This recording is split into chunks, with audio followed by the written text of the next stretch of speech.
Hello everyone, welcome back. This is Manish Pawar and you are watching CBL।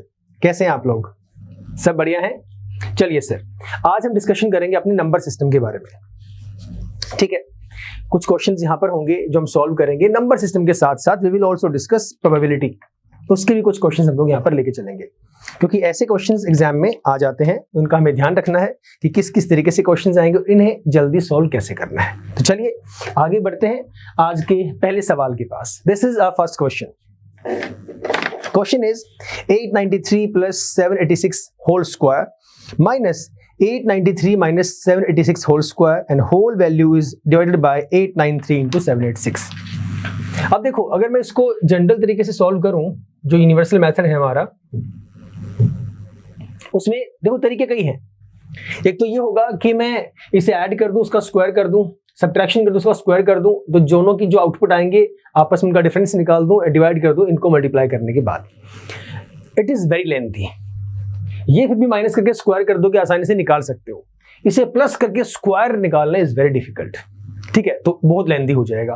Apart from that if I talk about के sir यहां पर use कर दूं a plus B whole square minus a minus B whole square, मतलब इसे पहले खोलना पड़ेगा a plus B whole square करके, तब भी करना तो पड़ेगा स्क्वायर ना। a का स्क्वायर करोगे, b का स्क्वायर करोगे, प्लस 2ab, चलो 2ab फिर भी हो जाएगा लेकिन 893 का स्क्वायर करना बहुत डिफिकल्ट है। सेम यहां पर a minus B whole square, तो मुझे फिर से क्या करना पड़ेगा, a square plus b square minus 2ab।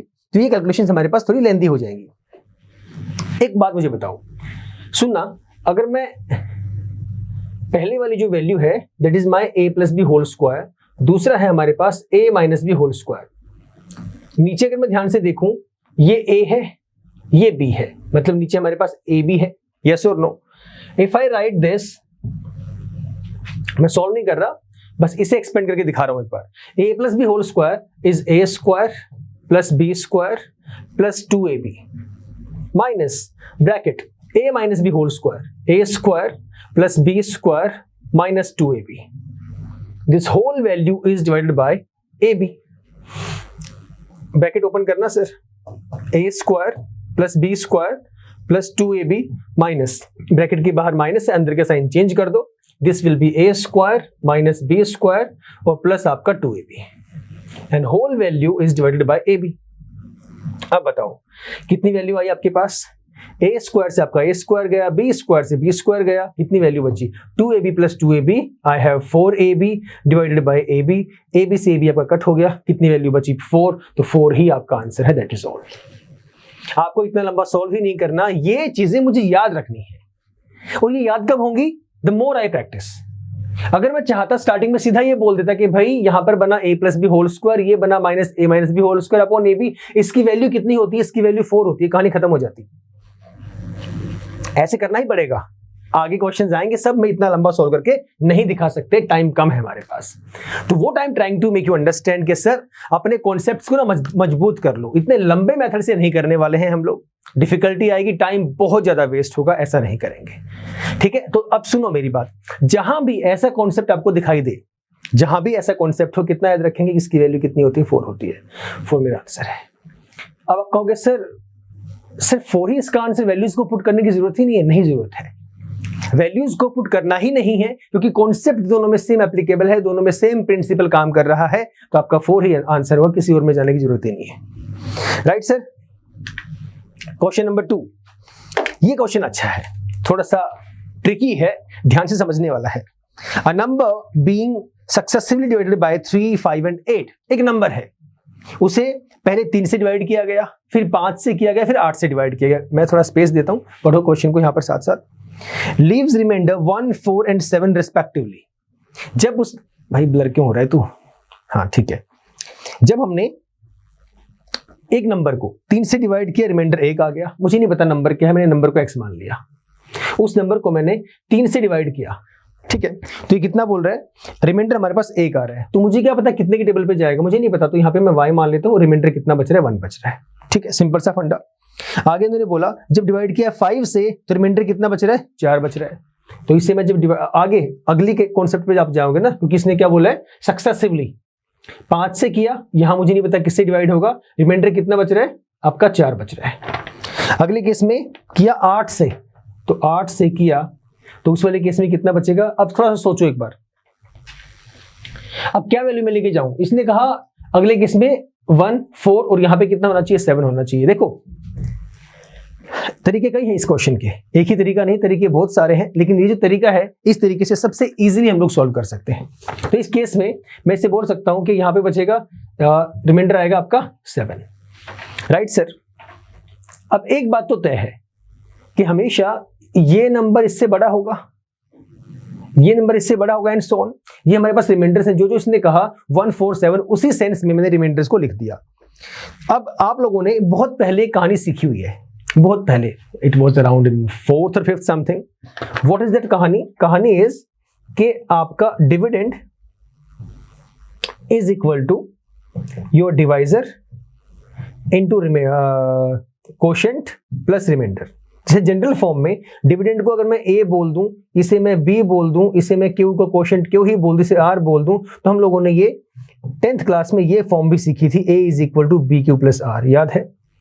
जिसे ये याद नहीं, ये तो पक्का याद होगा, dividend is equal to divisor into quotient plus remainder, yes और नो, याद है ना सर? याद है। अगर मैं स्टार्ट करूं z से, मैं यहां से कहानी स्टार्ट करता हूं, तो मैं z को क्या बोल सकता हूं? 8 इंटू 1 प्लस 7, 8 इंटू 1 और प्लस 7 कर दूं तो यही बन जाएगी वैल्यू, सेम वही वाली कहानी है ना। तो मैं लिख सकता हूं इसे 8 मल्टीप्लाई बाय 1 प्लस 7, कितना आएगा? 15। y के पास गया, y की वैल्यू कितनी आएगी? 5z plus 4, 5z plus 4, z की वैल्यू कितनी? 15, 15 5 75, 75 और 4 79, 79 मेरे पास वैल्यू आ गई। उसके बाद अगली टर्म कितनी हमारे पास है? x, x कितना होगा? 3 into y plus 1, 3y plus 1, value put करो, कहा गया? हाँ ये रहा, y पुट कर दो यहाँ पर, 3 9 27 का 7 हासिल 1, 3 से 21 1 22, 227 1 228, ये आपके पास वैल्यूज आ गई। यहां तक बताओ कोई डाउट है कि नहीं? बोलो जल्दी, चलें आगे। अब इन्होंने हमें रिस्पेक्टिव रिमाइंडर्स निकालने के लिए कहा है, if the order of the divisors be reversed. अगर आप उन वैल्यूज को रिवर्स कर दो तो वैल्यूज कितनी आएंगी? सर रिवर्स से क्या लेना देना है? रिवर्स से लेना देना ये है कि आप पहले ये लिखोगे, फिर ये लिखोगे, फिर ये लिखोगे, ठीक है? अरे ये 38 है भाई, तो पहले क्या करेंगे आप? 238 को डिवाइड करोगे, किस वाली वैल्यू से? पहले था 3 5 8 से, अब आप उल्टा करेंगे, पहले 8 से करेंगे, फिर जो वैल्यू आएगी फिर आप 5 से करेंगे, फिर जो वैल्यू आएगी फिर आप 3 से करेंगे। आप चेक कर दो और बता दो मुझे कितना इसका आंसर आ रहा है। अब तो आसान हो गया है, जल्दी करो। एक्सक्यूज मी, बताओ ए है इसका आंसर, बी है या सी है? करो, 8 पे कितना जाएगा? 8 दूनी 16, 8 9 कितना रिमाइंडर? 6, 5 5 25, आपका आ गया 4 3 1 रिमाइंडर आ गया, तो 6 4 2 हमारे पास रिमाइंडर है, b is the right answer. Done, आगे बढ़ते हैं। क्वेश्चन नंबर 3 क्या कहता है? P and Q are two positive integers such that PQ is equal to 64। दो इंटीजर्स हैं, एक P है एक Q है। इसने बोल दिया कि अगर मैं P और Q को मल्टीप्लाई कर दूं, P मल्टीप्लाई बाय Q, तो वैल्यू कितनी आती है? 64 आती है। Which of the following cannot be the value of P plus Q? इनमें से कौन सी वैल्यू P plus Q की नहीं हो सकती? अब पहले मैं ये पता लगा लूं कि किस किस को मल्टीप्लाई करने पे 64 बनता है, इसके फैक्टर निकाल दूंगा, मतलब सिंपल सा फंडा है। तो चेक कर लो किस किस को मल्टीप्लाई करने पे बनेगा। सबसे पहले तो 64 और 1,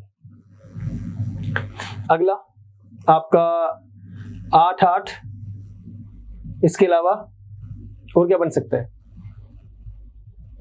64, 32 2, 16 4, और कोई बन रहा है सर? नहीं बन रहा।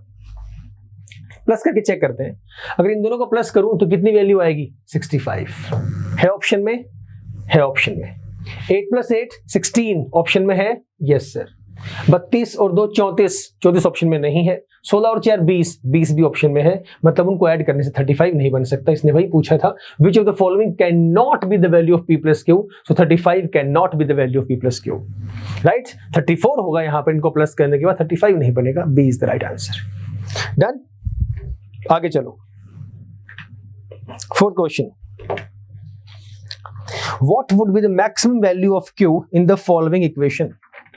इक्वेशन क्या है, 5p7, यहां पे आपका बेस यूज होगा, बहुत सबसे बच्चों वाली बात, प्लस 8q9, 8q है 80 है, 8q ही है, plus r32, this is equal to 1928।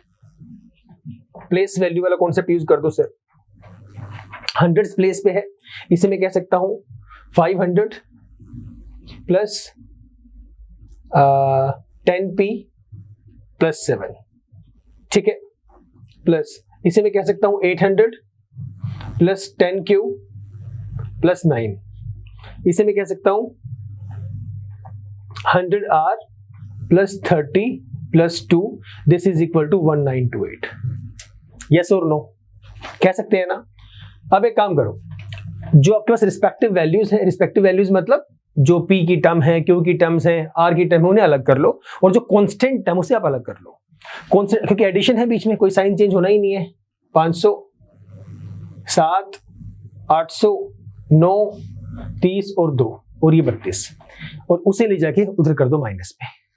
बड़ी आसान सी कहानी है। देखो 5 और 8 13, 1300, 1300 और या अब पहले कोशिश हमेशा ये करो, एडिशन तो देखो कोई बड़ी बात नहीं है, बट कोशिश ये करो कि जो 10 की टर्म्स वाले हैं ना उन्हें पहले ऐड कर लो, तो थोड़ा सा इजी हो जाता है एडिशन करना। नॉर्मल में जाके कर लो, रफ में जाके कर लो, जिसको जैसे आसान लगे वैसे कर लो। ऐसा भी होता है, बहुत से स्टूडेंट्स बोलते हैं सर ऐसे नहीं होता कि मैं चेक करूं कौन सा 10 की टर्म्स में है उसे मैं ऐड करूं, फिर जो बचे उनको ऐड करूं। अप टू यू, जैसे इजी लगता है वैसे कर लो। हमारी कैलकुलेशन हमारे अकॉर्डिंग आसान निकलनी चाहिए, जैसे हमें आसान लगता है। तो कर दो अपना ऐड और निकाल दो इसकी वैल्यू। ये आपका बन जाएगा 500, 800, 1300, 1332, 8, 40, 41, 48, 1348, 1348। उसके बाद आपका 10p, आपका 10q, ऐसे लिख देता हूं मैं, एक ही बात है। उसके बाद आपका 100r, that is equal to 1928। उसको उठा के यहां ले आओ, ये वैल्यू बची 10p, 10q, 100r, यहां से 10 कॉमन निकाल दो। 10 कॉमन निकालूंगा तो ये बचेगा p plus q plus 10r, and this is equal to 1928 minus आपका 1348। माइनस कर दो, 0 12 में से 4 गया 8, 8 में से 3 गया 5, 580, 580।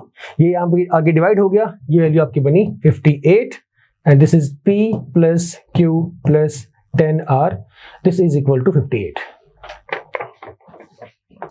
सवाल क्या है? सवाल इन्होंने ये बोल दिया है कि what would be the maximum value of q। q की मैक्सिमम वैल्यू क्या होगी? सोचो एक बार। अगर मैं पहले यहां से r को चेक करूं तो r की मैक्सिमम वैल्यू कितनी हो सकती है?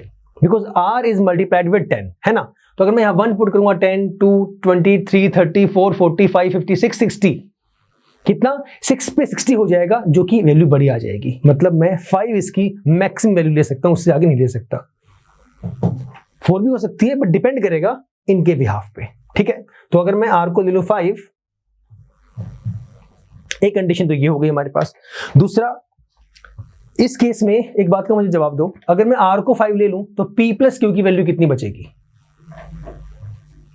r को 5 ले लोगे तो 10 इंटू 5 50, तो इन दोनों का सम कितना बनेगा? 8 बनेगा। p plus q is equal to 8, हाँ है ना। अगर आप कहते हो सर अगर मैं इसको 4 ले लूं तो ये 40 बन जाएगा, वो कितना बनेगा आपका? 18 बन जाएगा। तो वैल्यूज मुझे चेक करनी है, मैक्सिमम की बात कर रहा है सर वो, maximum value of Q. Now just use common sense, this is pretty easy. बता दो कितना आंसर आ गया। ऑप्शन दिए हुए हैं वहां पे, आप पुट भी कर सकते हो, पुट करके भी चेक कर सकते हो, बात एक ही है। वो हमें देखना है पुट करने से आसान लगता है या ऐसे रफ करके ऐसे आसान लगता है। फिर next question, the value of 5 square plus 6 square plus 10 square plus 20 square and so on, ये वैल्यू हमें गिवन है, इसका क्या आंसर होगा? या तो मैं इसे बोल दूं कि सबको प्लस कर दूं, 25 प्लस 36 प्लस 49 प्लस 64 प्लस 91, बहुत लंबा पड़ेगा। उसके बाद फिर 10 का करना पड़ेगा। करना चाहो कर सकते हो, कोई दिक्कत वाली बात नहीं है, जैसे आपको आसान लगे बिल्कुल कर सकते हो। 5 का स्क्वायर करना पड़ेगा पहले, 25, 6 का आएगा 36, 7 का आपके पास आएगा 49,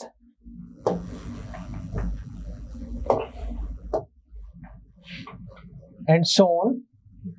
8 का 64, 9 का 81, 10 का 100 और 20 का 400 कर दो। आगे आपका आंसर इसको ऐड कर दो। अब अगर जो क्वेश्चन है, अगर यहाँ पे नंबर ऑफ टर्म्स ज्यादा होती तो ऐसे करना मेरे लिए थोड़ा डिफिकल्ट हो जाता, क्योंकि मुझे और ज्यादा कैलकुलेशन करनी पड़ती और सबका स्क्वायर लिखना पड़ता। ये छोटी वैल्यूज थी, 5, 6, 7, 8, 9, 10। अगर यहाँ बड़ी वैल्यू होती तो मैं क्या करता, समझ गए? तो कोशिश ये करनी है कि हमेशा वहां पे कोई फॉर्मूला पुट करो या उसे इस तरीके से ब्रेक करो कि कैलकुलेशन हमारी इजी हो जाए। एक बात मुझे बताओ, अगर मैं लिखता हूं 25, इसमें कर दूं +10 - 10, कोई फर्क पड़ेगा? कोई फर्क ही नहीं पड़ना। अगर मैं लिखता हूं 30 + 37 - 37, कोई फर्क पड़ेगा? कट जाएंगी, बचेगा 25 ही, बचेगा 30 ही, इस पे कोई फर्क नहीं पड़ने वाला, राइट? तो इसे हम लोग किस तरीके से करेंगे, तो ऐसा ही मैं चेंज करूंगा इसके अंदर, ताकि इजी हो जाएगा सोल्व करना हमारे लिए बहुत ज्यादा। Excuse me, if I right 1 square + 2 square + 3 square ... +10 square, और माइनस लेके चलता हूं यहां से मैं 4 स्क्वायर + 5 स्क्वायर ... +10 स्क्वायर और प्लस आपका 20 स्क्वायर। एक बार देखना जरा क्या किया मैंने।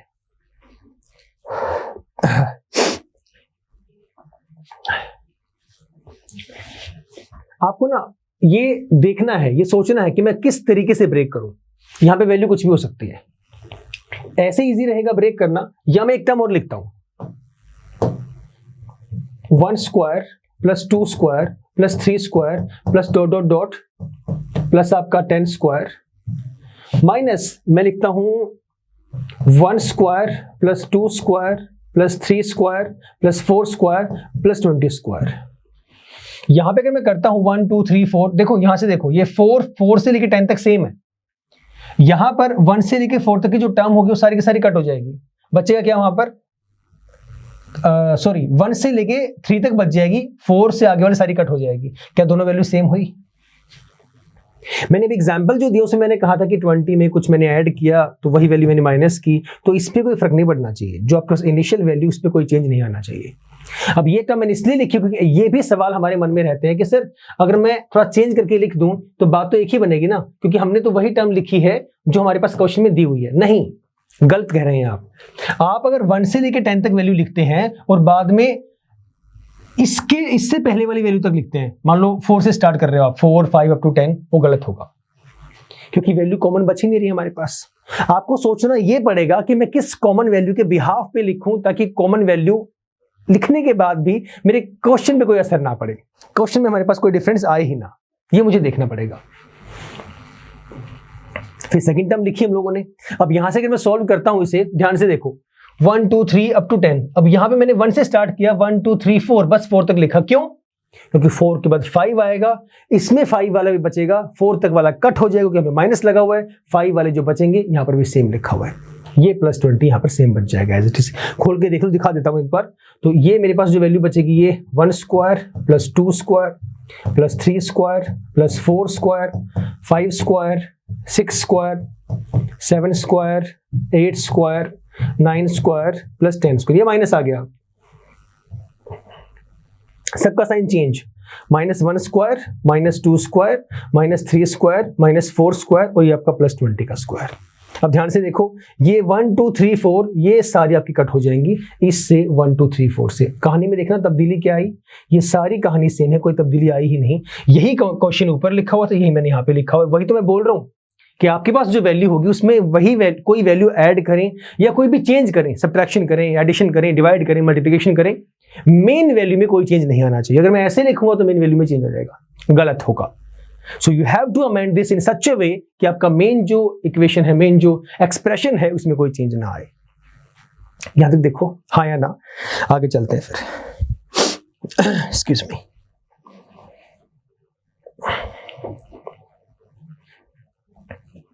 चले आओ, तो ये समझाना था मुझे। तो इसे कैसे लिख सकते हैं हम लोग? हम ये कह सकते हैं कि भाई आपका जो वैल्यू है दिस, अरे भाई हो जा click, this can be taken 1 square plus 2 square and so on, and में आपका प्लस 10 स्क्वायर, और माइनस में यहां हम लोग कह सकते हैं 1 square plus 2 square plus 3 square plus 4 square और प्लस आपका 20 स्क्वायर। ये आपके पास स्क्वायर में सम का फॉर्मूला बन जाएगा। अब सर ये सम का फॉर्मूला क्या होता है? अब जिसने बेसिक ये क्वेश्चंस किए हैं उसे सम का फॉर्मूला पता होगा, नहीं तो फिर हमारे पास दिक्कत आ जाएगी। सर क्या क्या याद रखेंगे हम लोग? ये याद अपने आप रहेगा जब आप कैलकुलेशंस ज्यादा से ज्यादा बार बार करेंगे, ये आपको याद रखना है। तो सम ऑफ वैल्यूज जब स्क्वायर गिवन तो फॉर्मूला होता है 1/6n into n plus 1 into 2n plus 1, ये फॉर्मूला होता है। इस क्वेश्चन के लिए आपको ये डिफिकल्ट लगेगा कि सर इसको तो मैं वैसे ही निकाल सकता था, यहां पे सॉल्व कर लेता, लेकिन वो मुद्दा तो ठीक है। मेरा जो कंसर्न है यहां पर, अगर ये वैल्यूज बड़ी होती जिनके स्क्वायरिंग करने में दिक्कत आती तो मैं क्या करता, तो मुझे इस तरीके से ब्रेक करना, इसलिए मैंने एग्जाम्पल छोटा लेके स्टार्ट किया। राइट सर, इसके बाद वाली जो वैल्यूज हैं ये हमारे पास माइनस कितना है, ये 1 प्लस 4 प्लस 9 प्लस 16 और प्लस आपका 400। अब n कितना है, n कहां तक जाएगा, 10 तक जाएगा, यहां 10 पुट कर दो अपना यहां पे। अब तो इजी हो जाएगा, 10 मल्टीप्लाई 10 प्लस 1 11 मल्टीप्लाई 10 दूनी 20 और 21, और आपका ये माइनस 16 और 4 20, 1 21 और 9 30 30 प्लस ये प्लस है 400। अब तो कर दो सर सॉल्व, बता दो कितना आंसर आ गया। तो 755 ही आपका इसका उत्तर आ जाएगा sir. This would be the right answer. Clear है सर? आगे बढ़ते हैं क्वेश्चन नंबर 6 के पास। The difference between the squares of 2 consecutive odd integers, दो लगातार और इंटीजर की बात कर रहे हैं। तो सर और इंटीजर क्या हो जाएंगे हमारे पास? मैं कह सकता हूं 2m प्लस 1 और अगला क्या हो जाएगा 2m प्लस 3। अभी मैंने इतना ही पढ़ा, अभी मैंने पढ़ा कॉन्सेक्यूटिव और इंटीजर्स, स्क्वायर की बात तो बाद में करेंगे। ठीक है। इज ऑलवेज डिविजिबल बाय, वो हमेशा किससे डिविजिबल होगा? एक बात मुझे बताओ, जब इसने बोल दी बात कि कॉन्सेक्यूटिव की, तो मतलब ये नंबर छोटा, ये नंबर बड़ा है, कॉमन सेंस है। तो कॉमन सेंस है तो ये बड़ा है तो ये आगे आएगा, ये छोटा है ये पीछे आएगा, क्योंकि यहाँ पर ये डिफरेंस की बात कर रहे हैं। तो हमेशा बड़ा माइनस छोटा होता है। मैं कह सकता हूं यहाँ पर कि 2m plus 3 whole square minus 2m plus 1 whole square, इनका डिफरेंस है वो किसके इक्वल आएगा? अब तो कर दो सर सॉल्व, जल्दी बताओ। अब इसमें देखो, या तो मैं ये कर दूं कि होल स्क्वायर को ओपन कर दूं और उसके बिहाफ पे वैल्यू को सॉल्व कर दूं। पहले ये मेरे पास आ जाएगा a plus B whole square, ये भी मेरे पास a plus B whole square. ये तो अलग फॉर्मूला बन गया, फॉर्मूला तो a और b का ही है, मतलब दोनों में a तो सेम है बट b अलग अलग है। समझने के लिए a प्लस बी बोल दूं, इसे a प्लस सी बोल दूं, क्या फर्क पड़ेगा? लेकिन हमें कौन सा याद है? a प्लस बी है, बात वही रहेगी, b बोल दो c बोल दो, उससे कोई फर्क नहीं पड़ता है। तो सबसे आसान तरीका यही है, या ये बोल दो a square minus b square, जैसे इजी लगे, जिस तरीके से इजी लगे इजी। अब इन दोनों में से कौन सा होगा? a square minus b square, क्योंकि a plus B whole square यहां ओपन करना पड़ेगा, a प्लस बी स्क्वायर यहां ओपन करना पड़ेगा, फिर साइन को चेंज करोगे, बाहर माइनस है, कट कटुआ के जब हमारे पास वैल्यू आएगी तो थोड़ा डिफिकल्ट हो जाएगा। तो सिंपल से काम करो ना, a square minus b square क्या हो जाएगा? a plus b into a minus b, a minus b, कितनी वैल्यू आई? 2m plus 2m 4m plus 4, यहां कितना आया? 2m कट गया आपका, 3 माइनस 1 2, तो ये वैल्यू आपके पास आ गई sir, twice of 4m plus 4। 4 बाहर निकाल दो, 2 ऑलरेडी बाहर है, 4 2 8, कितना बचेगा? m प्लस 1, तो डिविजन ऑफ 8 होगा हमारे पास। This is the right answer. Clear है? बढ़ो फिर आगे, next question. If 10 raised to power 12 plus 25 whole raised to power 2 minus 10 raised to power 12 minus 25 whole raised to power 2 whole square that is equal to 10 raised to power n, तो मुझे value निकालनी। बड़ा आसान सा question है, इनको देख के घबरा मत जाना, सिंपल सा फंडा है सर। ये क्या बन गया? ए प्लस बी होल स्क्वायर, ये पूरा ए लिया है मैंने, ये पूरा ए, और माइनस में यहां क्या होगा आपका A minus B whole square, that is equal to 10⁻n। बोलो भाई, अभी पीछे हम लोगों ने किया था, कहां गया क्वेश्चन? पहला क्वेश्चन था, मैंने कहा था अगर ये वाली फॉर्म हमारे पास आए a plus B whole square minus a minus B whole square, तो ऊपर कितना बनना था? 4ab, यही था ना? मैंने बताया था अगर इस फॉर्म में हो, अगर बाय में a भी हो, तो आपका a b से a भी कट हो जाएगा, तो 4 आपका आंसर आएगा। लेकिन अब जो क्वेश्चन है उसमें ये वाला कॉन्सेप्ट है ही नहीं, सिर्फ ऊपर वाला है, तो ऊपर वाले में सारा कट होकर कितना बन रहा है? ये सारा कट होकर 2ab, और 2ab कितना बन रहा है? 4ab बन रहा है। समझ रहे हो सर? तो बस आपको पॉइंट ध्यान रखने हैं कि कहां पर वैल्यू कौन सी आएगी, थोड़ा सा दिमाग लगाओ और मुझे बताओ कितने इसका आंसर आएगा। जल्दी बता दो, हिंट मैंने दे दिया है। एक्सक्यूज मी, बोलो। ये तो ठीक है कि इसकी जगह पे तो पुट कर दूंगा मैं, इसकी जगह पे आई कैन राइट 4ab। इसके बाद क्या होगा? And this value is equivalent to 10⁻n। How can I solve this? बोलो। अरे वैल्यूज ही पुट करनी है। आपने इस पूरे की जगह पे क्या बोल दिया कि इस पूरे की जगह पे 4ab आएगा, और किसके इक्विवेलेंट है? ये 10⁻n के इक्वल है। तो ये रहा मेरे पास 4 मल्टीप्लाई बाय आपका a कितना है? a आपका ये रहा, सिर्फ a भी है ना, तो 10⁻12 मल्टीप्लाई b कितना है? b आपका 25 है, ये लो, इज इक्वल टू 10⁻n। अब इसका मुझे पता नहीं है, n तो मुझे निकालना ही है। इजी हो गया ना यार? अब तो 25 और 4 कितना हो गया? 100, मतलब 10⁻12 मल्टीप्लाई बाय आपका 100, that is equal to 10⁻n। अब निकाल दो, n की वैल्यू मुझे फाइंड करनी है।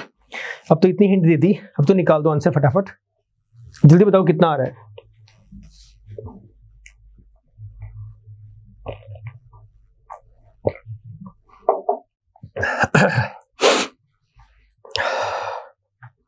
फटाफट बोल दो।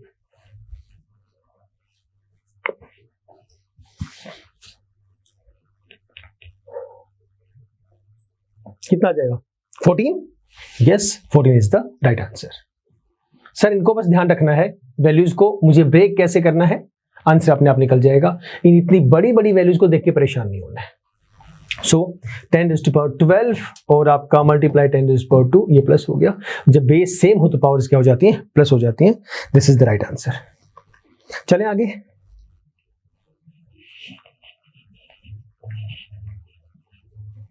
एक सेकेंड, एक क्वेश्चन था,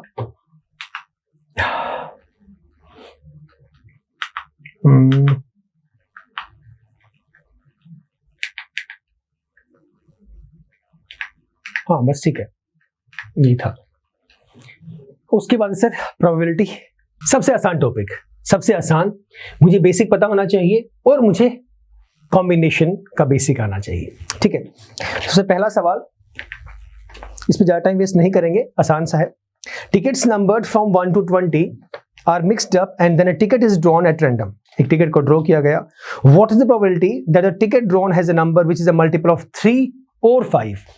टोटल नंबर्स है आपके 1 से लेके 20 तक, और किस किस से बोल रहे हैं? मल्टीपल ऑफ 3 और 5। पहले 3 के निकाल दो। 3 का 3, 6, 9, 12, 15, 18, 21 बड़ा हो जाएगा। अब 5 की कहानी, 5 में चलेंगे। 5, 10, 15 नहीं लिखेंगे, 15 आप ऑलरेडी यूज कर चुके हैं, और आपका 20। ये आपके पास टर्म्स हैं, गिन लो कितनी है? 1, 2, 3, 4, 5, 6, 7, 8, 9, 9। तो 9 अपॉन टोटल कितना है? 20। 9.20 is the probability. Right sir, आसान सा क्वेश्चन था, इसका ध्यान रखना बस। ये और वाला कॉन्सेप्ट गलती मत करना। 9th one, excuse me, in a simultaneous throw of 2 dice, 2 dice, total outcome कितना आएगा? टोटल आपके पास आएगा 36। What is the probability of getting a total of 10 और 11? टोटल ऑफ 10 किस किस से बनेगा सर? सिर्फ 5 5 से बनेगा, इसके अलावा और किसी से बन सकता है? हाँ, 6 4 से बनेगा आपके पास। 4 6 आपका हो गया। अब बात करें 11 का। 11 में कितना होगा आपके पास? 6 5 या फिर आपका 5 6, कितने हो गए? 1 2 3 4 5, तो 5/36। This is the answer. है ना आसान? बस ये ध्यान रखो 10 और 11 वाली कहानी। Next question, one card is drawn from a pack of 52 cards, total कितने पत्ते हैं? 52 पत्ते हैं, 52 ही होते हैं. What is the probability that the card drawn either a red card or a king? Either a red card कितने होते हैं? 26, ये लिख दिया. और अ किंग, अब सर 26 में 2 किंग तो ऑलरेडी आ चुके हैं, और कितने बचे? 2 और बचे, तो मतलब 26 और 2 कितना हो गया? 28. टोटल कार्ड कितने हैं? 52. 28 बाय 52 लोवेस्ट टर्म में कर देना, 4 से कर देना, 4 7 और 4 से 13, 7/13 is the answer. Right. Next, from a pack of 52 cards, total 52 पत्ते हैं, 2 कार्ड्स आर ड्रॉन, 2 निकाले गए, मतलब टोटल 52 कार्ड्स हैं, उसमें से 2 हमने ड्रॉ कर लिए. अब आगे की कहानी सुनना जो कि इंपॉर्टेंट है, यहां से क्वेश्चन आपके इंपॉर्टेंट स्टार्ट होते हैं. अच्छा, 2 ड्रॉ कर लिए, इसका मतलब कितना हो गया आपके पास? 52C2. हाँ या ना? ठीक है, इसे कैसे सॉल्व करते हैं? 52 multiply 51 divided by 2 multiply by 1. आगे इसने क्या बोला? What is the probability of both the cards being Kings? Both the cards being Kings. अब टोटल आपने 52 है, 52 में से 2 आपने निकाल दी, और दोनों के लिए ही क्या बोल रहा है कि दोनों के दोनों आपका किंग है. टोटल किंग कितने होते हैं? टोटल किंग 4 होते हैं, 2 उसमें से आपने निकालने की बात कर रहे हो, मतलब 4C2. तो कहने का मतलब हुआ 4 multiply by 3 divided by 2 multiply by 1. कितना आ गया? 2 से कट गया, ये वैल्यू आ गई 6, ये आ गया आपके पास 1326. निकाल दो टोटल आउटकम. हाँ, प्रोबेबिलिटी निकाल दो अपना, कर दो इसे डिवाइड. आपका 4C2 डिवाइडेड बाय 52C2 मतलब 6 डिवाइडेड बाय 1326, लोवेस्ट टर्म में कर देना इसे. Clear sir? परेशानी है किसी को कोई? बस कॉम्बिनेशन का कॉन्सेप्ट आपको आना चाहिए. चलें आगे. अच्छा, कर दो लोवेस्ट टर्म में. कितना आएगा? 6 दूनी 12, 6 दूनी 12, 6 1 6, 1/221 is the answer. Question number 12 क्या कहता है? A basket contains 4 red 5 blue 3 green marbles. 5 और 4 9 और 3 12, टोटल हमारे पास 12 मार्बल हैं. If 2 marbles are drawn at random from the basket, what is the probability that both the marbles are red? कि दोनों के दोनों आपके पास रेड हैं. टोटल कितने रेड हैं? 4. निकाले कितने? 2. 4C2.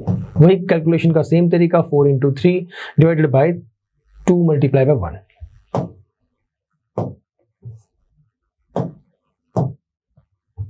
2 मल्टीप्लाई 1, कितनी वैल्यू आ गई? 6 आपकी वैल्यू आ गई. और टोटल कितने थे? टोटल 12 थे. अब जब अपने रेड में से 2 निकालने हैं तो टोटल में से भी कम होंगे, तो ऑब्वियस सी बात है. कितना हो जाएगा सर आपका? 12C2. कर दो solve. 12 multiply by 11 divided by 2 multiply by 1. 2 से गया 6, 6 से गया 66. निकाल दो आपकी प्रोबेबिलिटी. कितना आ जाएगा? 6/66, 1/11. This is the right answer. Right sir. Next question है, a basket contains 6 blue 2 red 4 green and 3 yellow balls. Total कितनी हो गई? 6 और 2 8 और 4 12 और 3 15. टोटल आ गई 15 sir. If 3 balls are picked up at random, what is the probability that none is yellow? None is yellow. 12C3. दूसरे वाले case में टोटल में से भी कम होंगी, मतलब 15C3. कर दो सर सॉल्व. 12 × 11 × 10 divided by 3 2 1. कर दो सॉल्व. इसमें 15 गुणा 14 गुणा आपका 13 divided by 3 multiply by 2 multiply by 1. Solve it out. Tell me what is the answer. जल्दी करो, बताओ कितना आ रहा है.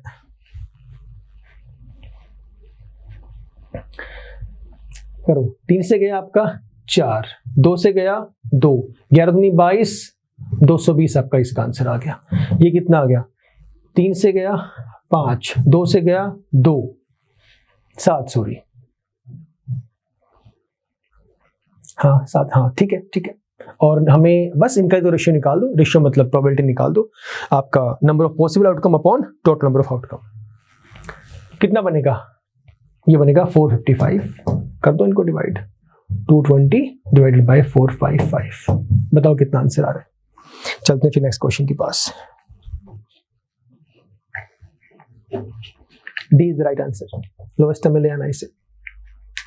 क्वेश्चन नंबर 14 क्या कह रहे हैं? An urn contains 6 red 4 blue 2 green and 3 yellow marbles. 6 4 10 2 12 और 3 15. ये क्वेश्चन अच्छा है। टोटल बॉल्स होगी 15। आगे इसने क्या बोल दिया, if 4 marbles are picked up at random, 4 marbles आपने पिक किया random, what is the probability that 1 is green, 1 is green, green है कितनी, ग्रीन 2 है, तो 1 इज ग्रीन मतलब 2C1। अच्छा, साथ में बोला 2 आर ब्लू मतलब 4C2, ये मल्टीप्लाई का साइन है यहां पर, और 1 इज रेड 6C1। जिस में से जो निकालनी है वो वैल्यू मैंने यहां पे पुट कर दी। अच्छा, टोटल कितनी है, टोटल 15 बॉल है, निकली कितनी, 2, एक 3 और एक 4, तो 15 में से टोटल 4 मेरे पास निकल गई। कर दो सॉल्व, 2C1 क्या होता है, 4C2 क्या होता है, 6C1 क्या होता है, वैल्यूज पुट कर दो, और 15C4 निकालना आपको आ ही चुका है। 15, 14, 13 और 12 divided by 4 multiply 3 multiply 2 multiply by 1। अब तो बेसिक कैलकुलेशन है सर, अब तो बता दो।